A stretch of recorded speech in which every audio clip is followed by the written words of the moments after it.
आउज़ुबिल्लाहिमिनश्शैतानिर्रजीम बिस्मिल्लाहिर्रहमानिर्रहीम। अस्सलाम वालेकुम बच्चों, उम्मीद है आप खैरियत से होंगे।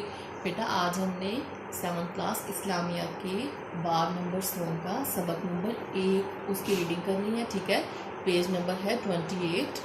यहाँ पे जो मुख्तसर सा तारुफ दिया गया बेटा कि चैप्टर जो हमारा बाब नंबर 16 है वो किसके मुतालिक है, वो है सीरत तैयबा। ठीक है, अल्लाह ताला ने इंसानों की हदायत के लिए नबियों और रसूलों को मबूस फरमाया। हर नबी की ज़िंदगी दूसरे इंसानों के लिए बेहतरीन नमूना होती थी। ठीक है, यानी कि हर नबी की जो ज़िंदगी थी वो अल्लाह ताला के अहकामात के मुताबिक होती थी ना, तो वो इसलिए दूसरे इंसानों के लिए बेहतरीन एक मिसाल होती थी कि वो उनको फॉलो कर सकते थे। हमारे नबी हज़रत मोहम्मद सल्लल्लाहु अलैहि वसल्लम आखिरी नबी हैं। अब क़यामत तक के लिए आप सल्लल्लाहु अलैहि वसल्लम की मुबारक ज़िंदगी हदायत हासिल करने का वाहिद ज़रिया है। यानी कि पहले हम उन नबियों से भी जो थे उनकी ज़िंदगी भी मुसलमानों के लिए क्या थी, इंसानों के लिए क्या थी, हदायत के लिए कहें, और जो थी वो बेहतरीन एक मिसाल थी कि अगर हम उनको फॉलो करना चाहते तो हम कर सकते, तो उनसे सीख सकते थे।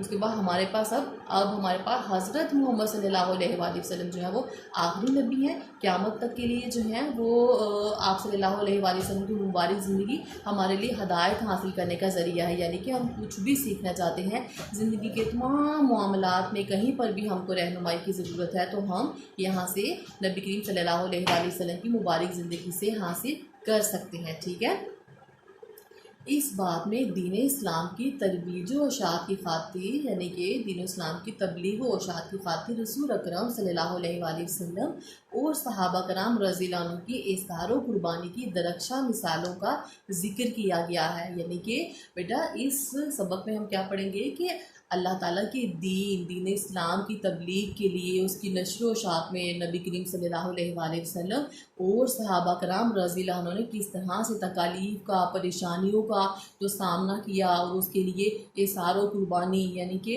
किस किस तरह से जो था उन्होंने कुर्बानी की जो उम्दा मिसालें कायम की, उन सब चीज़ों का जिक्र जो है हम इसमें पढ़ेंगे। और इसके अलावा सीरत तैयबा नबी करीम सल्लल्लाहु अलैहि वसल्लम की ज़िंदगी के उनके जो चंद पहलू हैं उनके ऊपर भी रोशनी डालेगी, उनके मुतालिक भी हम सीखेंगे, पढ़ेंगे इसमें। ठीक है, सबसे पहले आते हैं, हमारे पास पॉइंट है, हमारे पास जो सबक है इस वक्त, सबक का नाम है फ़तह मक्का। ठीक है, मक्का की फ़तह। अब इसके पीछे हमारे पास क्या आता है, सबसे पहला पॉइंट है पस मंज़र। पस मंज़र से क्या मुराद होता है बेटा, बैकग्राउंड, यानी कि किसी भी मकसद, किसी भी काम के पीछे जो हालात व वाक़यात होते हैं कि किस तरह से वो वाक़या रूनुमा हुआ, किन हालात के पेश नज़र मतलब वो हुआ, वो सारी चीज़ें जो क्या कहलाती हैं, उसका पस मंज़र कहलाती हैं। अब हम पढ़ेंगे कि फ़तह मक्का कब, क्यों, कैसे पेश आया, यानी कि उस वक़्त क्या हालात व वाक़यात थे जिसकी वजह से फ़तह मक्का जो था वो पेश आया। इसका पस मंज़र है सुलह हुदैबिया में मुसलमानों और कुरैश मक्का के दरमियान ये तय पाया था कि दोनों 10 साल तक जंग नहीं करेंगे।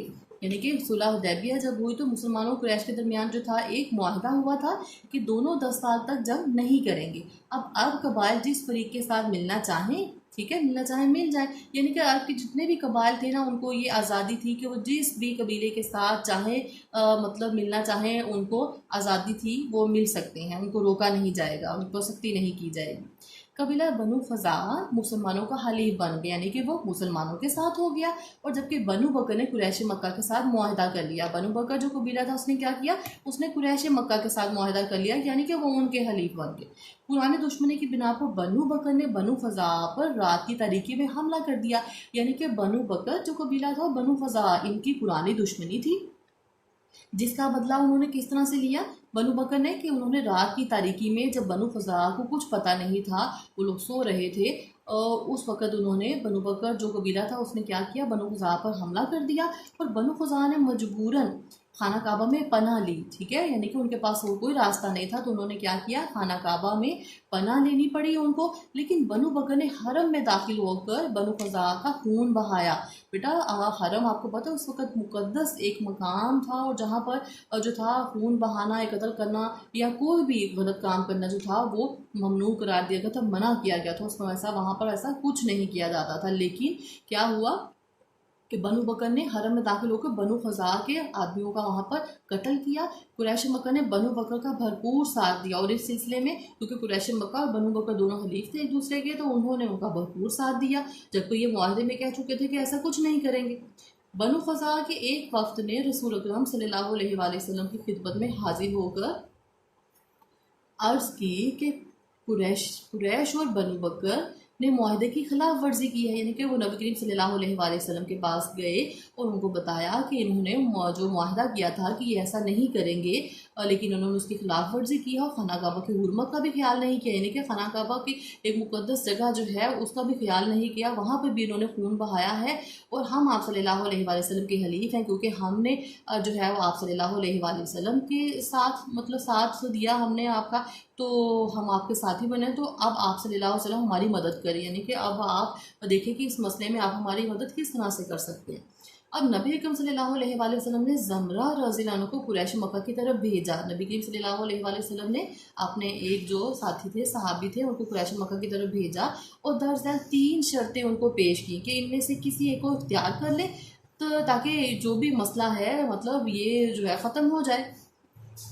अब नंबर 1 पे जो उनकी शर्त थी वो क्या थी कि बनु खज़ा के मकतूलैन का खून बहा दें, ठीक है। और उसके बाद दूसरी थी कि बनु बकर की हमायत से दस्तबरदार हो जाए, यानी कि उनकी हमायत जो है वो छोड़ दे। अब मुआहदा हुदैबिया के ख़त्म का ऐलान करे या फिर वो उस मुआहदे के ख़त्म करने का ऐलान कर दे कि जिसके मुताबिक उन्होंने वादा किया था कि वो जो है 10 साल तक हमला नहीं करेंगे। अब कुरैश मक्का ने जल्दबाजी का मुजाहरा करते हुए तीसरी शर्त कबूल कर दी, यानी कि उन्होंने किसी बात पर भी गौर व फिक्र नहीं किया और फ़ौरन जल्दबाजी में तीसरी शर्त को कबूल कर लिया, जो कि था कि मुआहदा ख़त्म करने का ऐलान करना। अब जल्द ही कुरैश को अपनी बदअहदी का एहसास हो गया, उनको एहसास हो गया कि उन्होंने जो भी किया गलत किया।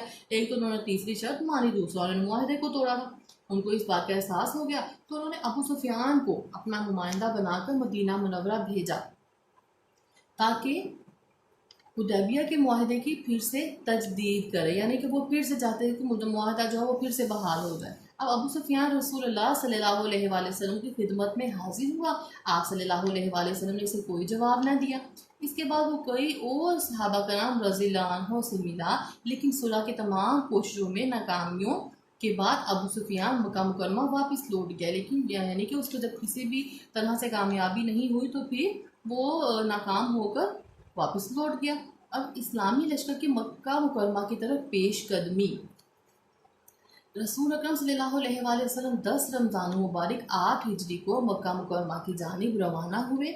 आप सल्लल्लाहु अलैहि वसल्लम के साथ 10 सहाबा कराम रज़ियल्लाहु अन्हुम भी थे, ठीक है। कितने सहाबा कराम थे बेटा? 10,000 सहाबा कराम रज़ियल्लाहु अन्हुम भी थे। हज़रत अब्बास रज़ियल्लाहु अन्हु जो अभी तक मक्का मुकरमा में मुकीम थे, अपने अहलो या यानी कि अपने घर वालों समेत हिजरत करके मदीना मुनव्वरा की तरफ आ रहे थे, यानी कि वो भी हिजरत करके मदीना मुनव्वरा की तरफ आ रहे थे। और वो जो था वो रास्ते में एक मकाम में रसूल अकरम सल्लल्लाहु अलैहि वसल्लम की खिदमत में जो थे हाजिर हुए, यानी कि मकाम जफ़ा में रसूल अकरम सल्लल्लाहु अलैहि वसल्लम की खिदमत में हाजिर हुए। नबी करीम सल्लल्लाहु अलैहि वसल्लम की हिदायत के मुताबिक उन्होंने अपने अहल-ओ-याल को मदीना मुनव्वरा भेज दिया, यानी कि नबी करीम सल्लल्लाहु अलैहि वसल्लम ने उनको जैसे समझाया उसके मुताबिक उन्होंने अपने अहल-ओ-याल को मदीना मुनव्वरा की तरफ रवाना कर दिया और ख़ुद लश्कर इस्लाम में शामिल हो गए, ठीक है। आप सल्लल्लाहु अलैहि वसल्लम ने अपना सफ़र जारी रखा और आपका आखिरी पड़ाव मरू ज़हरान में था, ठीक है। यहाँ से मक्का मुकरमा थोड़े ही फासले पर था। रसूलुल्लाह सल्लल्लाहु अलैहि वसल्लम के हुक्म से तमाम फ़ौज ने अलग अलग जगह आग रोशन की। जिस तरह से नबी करीम सल्लल्लाहु अलैहि वसल्लम ने हिकमत अमली इख्तियार करते हुए उनको हुक्म दिया, उस तरह से उन्होंने अलग अलग जगह पर आग रोशन की। तो कुरैश को लश्कर इस्लाम की रवानगी की इत्तला पहुँच चुकी थी, ठीक है। उनको पता था कि इस्लाम का लश्कर जो है वो किस मकसद के लिए रवाना हो चुका है और उनसे थोड़े ही फासले पर है। तहकीक के लिए उन्होंने अबू सुफियान बिन हरब और हकीम बिन हज़ाम और बदील बिन बरका को भेजा, यानी कि इस बात की सच्चाई के लिए उन्होंने भेजा कि वो देख के आएँ कि वाकई ऐसा है। और इस तजस्सुस में इनका गुज़र मरू ज़हरान में हुआ, ठीक है। उनका जाते हुए उस रास्ते में जब वहाँ से उनका गुज़र हुआ तो नबी अकरम सल्लल्लाहु अलैहि वसल्लम के खैमा की हिफाजत पर जो दस्ता मुतय्यन था, ठीक है, उन्होंने अबू सुफियान वगैरह को देख लिया और पकड़कर रसूलुल्लाह सल्लल्लाहु अलैहि वसल्लम की खिदमत में ले गए। हजूर सल्लल्लाहु अलैहि वसल्लम ने अबू सुफियान को इस्लाम की दावत दी। नबी करीम सल्लल्लाहु अलैहि वसल्लम ने अबू सुफियान को इस्लाम की दावत दी। और बेटा आपको पता है ना कि अबू सुफियान जो था वो इस्लाम का बदतरीन दुश्मन था इस्लाम कबूल करने से पहले। तो अबू सुफियान ने आप सल्लल्लाहु अलैहि वसल्लम की दावत को कबूल कर लिया और ईमान ले आए। जब रसूलुल्लाह सल्लल्लाहु अलैहि वसल्लम मक्का मुकर्रमा की तरफ रवाना होने लगे तो हज़रत अब्बास रज़ियल्लाहु अन्हु ने से फरमाया कि अबू सुफियान को पहाड़ की चोटी पर ले जाकर खड़ा करो ताकि अल्लाह ताला के लश्कर का नज़ारा आँखों से देख लें, ताकि उनको भी यानी कि पता चले कि मुसलमान जो हैं वो कितने जोश और कितने जज्बे के साथ जो हैं इस मकसद के लिए निकले हैं। उनका रोब और दबदबा वो भी हज़रत अबू सुफियान जो हैं वो भी देख लें।